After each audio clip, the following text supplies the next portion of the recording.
দেশের সার্বিক পরিস্থিতি নিয়ে যমুনায় বিএনপি জামাতসহ ৪ রাজনৈতিক দলের সাথে বৈঠক করেন প্রধান উপদেষ্টা।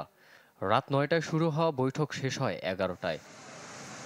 বৈঠক শেষে শুরুতেই বেরিয়ে যায় বিএনপি, যদিও কথা বলেনি গণমাধ্যমের সাথে।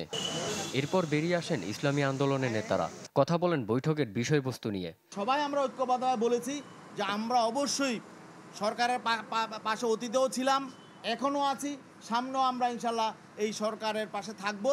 এরপর কথা বলেন জামায়াতের নায়েবে আমির, হুঁশিয়ারি দেন নতুন ফ্যাসিবাদ জেগে উঠতে দেয়া হবে না। পুরানো ফেসিবাদ গেছে, নতুন করে যেন আবার ফেসিবাদ গজে উঠতে না পারে, নতুন ফেসিবাদ তৈরি না হয়, সেই ব্যাপারেও পুরা জাতি ঐক্যবদ্ধ থাকবে। আমরা সেভাবে সচেতন থাকব, আমরা সেই অঙ্গীকারও ব্যক্ত করেছি। ফ্যাসিবাদ দমনে রাজনৈতিক দলগুলো সরকারের সাথে আছে বলে জানান আইন উপদেষ্টা আসিফ নজরুল। ওনারা আইডেন্টিফাই করেছেন যে দেশের বিভিন্ন স্থানে যে নিষিদ্ধ দল আছে, যে ফ্যাসিস্টদের সহযোগী আছে, তারা মাঝে মাঝে মাথাচাড়া দেওয়ার চেষ্টা করছে। সেক্ষেত্রে ওনারা বলেছেন আমাদেরকে প্রশাসনিকভাবে কঠোর ব্যবস্থা নিতে। বৈঠকে আইনশৃঙ্খলা বাহিনীকে কঠোর হওয়ার আহ্বান জানান রাজনৈতিক নেতারা।